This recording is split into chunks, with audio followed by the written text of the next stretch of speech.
Rolls Royce তাদের গাড়ির global NCAP crash test করায় না, কিন্তু কেন? দুনিয়ার প্রায় 90% গাড়ির কোম্পানি তাদের গাড়ির এনক্যাপ ক্র্যাশ টেস্ট করিয়ে থাকে, কেননা তারা স্টার রেটিংয়ের মাধ্যমে গাড়ি টেকসই কিনা সেটা দেখাতে পারে। কিন্তু দুনিয়ার সবথেকে চর্চায় থাকা গাড়ি রোলস রয়েস তাদের গাড়ির ক্র্যাশ টেস্ট করায় না। এর পেছনে দুইটি বড় কারণ আছে। প্রথম কারণ এটা যে গ্লোবাল গাড়ির যে টেস্টিং হয় সেখানে কম করে 5টি গাড়ির প্রয়োজন হয়, যাকে তারা পুরোপুরি ধ্বংস করে দেয়, যেটা আর ব্যবহার করার মতো থাকে না।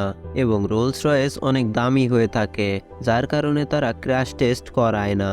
দ্বিতীয় কারণ এটা যে রোলস রয়েসের বেশিরভাগ গাড়ি কাস্টমাইজ হয়ে থাকে এবং এর কোনো নির্দিষ্ট ডিজাইন থাকে না, কেননা আলাদা আলাদা গ্রাহকের আলাদা আলাদা চাহিদা থাকে।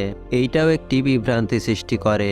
তারা যে গাড়ি টেস্টিংয়ের জন্য দিয়েছে এবং যে গাড়ি বিক্রি করছে সেইটার ফাংশন একদম আলাদা। তো আমরা কিভাবে বলতে পারি এই গাড়ির টেস্ট রিপোর্ট অন্য একটি গাড়িতে অ্যাপ্লিকেবল হবে? এইটাও একটা বিষয় যার কারণে রোলস রয়েস তাদের ক্র্যাশ টেস্ট রিপোর্ট বানায় না। যাই হোক, তোমার পছন্দের গাড়ি কোনটি কমেন্টে লিখে অবশ্যই জানাবে।